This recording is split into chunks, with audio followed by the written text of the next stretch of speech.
भारतीय हिंदी ज्ञान में आप सभी लोगों का स्वागत है। आज के इस वीडियो में हम लोग कुरुक्षेत्र की पंक्तियों को अर्थ सहित पढ़ेंगे।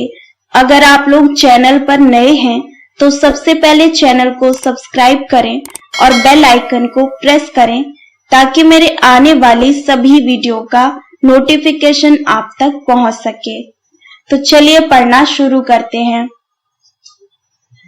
हम लोग कुरुक्षेत्र के 6वें सर्ग की पंक्तियों को अर्थ सहित पढ़ रहे हैं। पिछले वीडियो में हम लोगों ने जिन पंक्तियों को पढ़ा है, आज हम लोग उसी के आगे की पंक्तियों को पढ़ेंगे। कुरुक्षेत्र के लेखक हैं रामधारी सिंह दिनकर। तो चलिए हम लोग उन पंक्तियों को पढ़ते हैं। ये हैं पंक्तियां। धूम कोलाहल थकावट धूल के उस पार, शीत जल से पूर्ण कोई मंदगामी धार। वृक्ष के नीचे जहां मन को मिले विश्राम, आदमी काटे जहां कुछ छुट्टियां कुछ शाम। कर्म संकुल लोक जीवन से समय कुछ छीन, हो जहां पर बैठ नर कुछ पल स्वयं में लीन। फूल सा एकांत में उर खोलने के हेतु, शाम को दिन की कमाई तौलने के हेतु। ले चुकी सुख भाग समुचित से अधिक है देह, देवता है मांगते मन के लिए लघु गेह। अब हम लोग इसमें कुछ शब्द अर्थ को देखते हैं। यहाँ पर देखिए लिखा हुआ है मंदगामी। इसका अर्थ होता है धीरे बहने वाली। उसके बाद यहाँ पर लिखा हुआ है कर्म संकुल। इसका अर्थ है कार्यों से भरा हुआ। यहाँ पर मैंने इन पंक्तियों का संदर्भ नहीं पढ़ाया है क्योंकि कुरुक्षेत्र के पार्ट 1 और पार्ट 2 में मैंने संदर्भ पढ़ाया हुआ है। संदर्भ इन सभी पंक्तियों का एक ही रहेगा, इसमें कोई बदलाव नहीं होगा। तो जो प्रसंग है वो पंक्तियों के अर्थ के हिसाब से बदलता जाएगा, इसलिए यहाँ पर मैंने इन पंक्तियों के प्रसंग को लिखा हुआ है।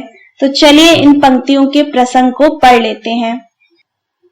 प्रस्तुत पंक्तियों में रामधारी सिंह दिनकर जी ने मानव के भौतिक सुखों को प्रदर्शित करने का प्रयास किया है।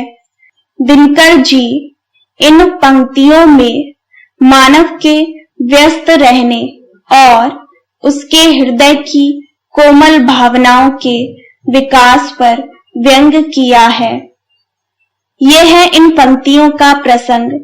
अब हम लोग इन पंक्तियों के अर्थ को पढ़ते हैं। रामधारी सिंह दिनकर जी इन पंक्तियों के माध्यम से बताते हैं कि आज के इस युग में मानव जीवन के भौतिक सुखों की प्राप्ति के लिए होड़ करता हुआ आगे बढ़ता जा रहा है और इस प्रकार से उसका जीवन ऐसे झंझटों से युक्त हो गया है। दिनकर जी कहते हैं कि मानव के जीवन में क्षण मात्र को भी विश्राम नहीं है। दिनकर जी मानव के व्यस्त होने के कारण को आगे बताते हुए कहते हैं कि मशीनों का धुआं, गड़गड़ाहट और धूल दूषित स्थानों में काम करते करते मनुष्य का जो हृदय है वह ऊब गया है। मानव को कोलाहल से परे स्थान चाहिए, जहां पर शीतल जल के समान स्निग्धता की मंद मंद धारा प्रवाहित हो रही हो और जहां पर शीतल छाया हो, जहां पर थकान के पश्चात मानव विश्राम कर सके। और इस तरह से कर्म के कोलाहल से हटकर एकांत में आत्मचिंतन कर सके। मानव ने आज भौतिक उन्नति तो बहुत कर ली है, किंतु वह आत्मिक उन्नति और हृदय की कोमल भावनाओं के विकास में अब भी पिछड़ा हुआ है। अतः उसे हृदय की कोमल भावनाओं का विकास भी करना चाहिए। यह है इन पंक्तियों का अर्थ। अब हम लोग इन पंक्तियों के काव्य सौंदर्य को पढ़ते हैं। यहाँ पर काव्य सौंदर्य में मैंने 4 पॉइंट लिखे हुए हैं। इसमें फर्स्ट है, दिनकर जी ने मानव के जीवन को प्रदर्शित किया है। इन्होंने बताया है कि मानव ने भौतिक सुखों की प्राप्ति के लिए स्वयं का जीवन दुखों से भर लिया है। सेकंड पॉइंट है, प्रस्तुत पंक्ति फूल सा में उपमा अलंकार है। थर्ड है, इन पंक्तियों में प्रकृति का चित्रण किया गया है। फोर्थ पॉइंट है, मानव को अपने जीवन में सुख को प्राप्त करने के लिए कोलाहल से परे स्थान, शीतल छाया, आत्मचिंतन करने के लिए एकांत, इन सभी को अपनाना चाहिए। अब हम लोग नेक्स्ट पंक्तियों को पढ़ते हैं।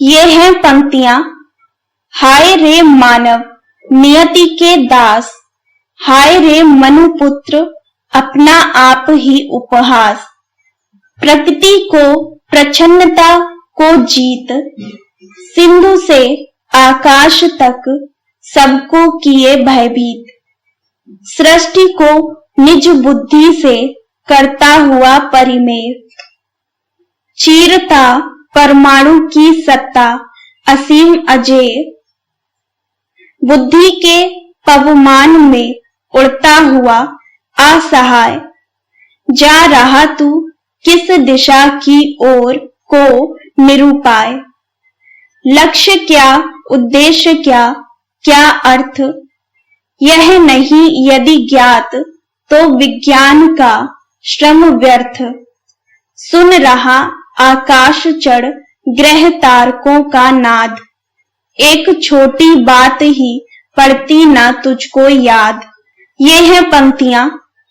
इन पंक्तियों में हम लोग कुछ शब्द अर्थ को पढ़ते हैं। यहाँ पर देखिए लिखा हुआ है परिमेय, इसका अर्थ है नापने योग्य। यहाँ पर देखिए लिखा हुआ है प्रच्छन्नता, इसका अर्थ है छिपी हुई बात।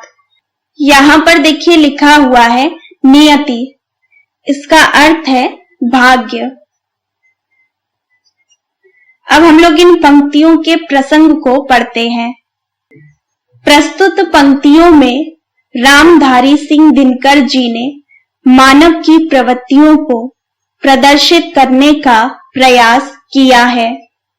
किस प्रकार से आज के युग में मानव अपने भौतिक सुख की प्राप्ति के लिए वह अपना ही उपहास बना हुआ है। मानव ने जहां एक ओर बहुत प्रगति की है, वहीं दूसरी ओर अपना और अपनी प्रकृति का नुकसान भी किया है। मानव ने तरक्की करते हुए रॉकेट की सहायता से ग्रह पर पहुंचने में सफल रहा है, लेकिन वह प्रकृति की दयनीय दशा की ओर देखने के बजाय अपने नेत्रों को बंद करे हुए है। यह है इन पंक्तियों का प्रसंग। अब हम लोग इन पंक्तियों के अर्थ को पढ़ते हैं। इन पंक्तियों में दिनकर जी कहते हैं कि मानव आज अपनी प्रवृत्तियों और भाग्य का खिलौना बना हुआ दयनीय अवस्था को प्राप्त कर रहा है। इस प्रकार वह स्वयं ही अपना उपहास बना हुआ है। मानव ने प्रकृति के बहुत से छिपे हुए रहस्य ज्ञात कर लिए हैं और आज सागर और आकाश तक उससे विजित होकर भयभीत हो रहे हैं। दिनकर जी आगे बताते हैं कि मानव ने अपनी बुद्धि के समस्त सृष्टि को नाप डाला है।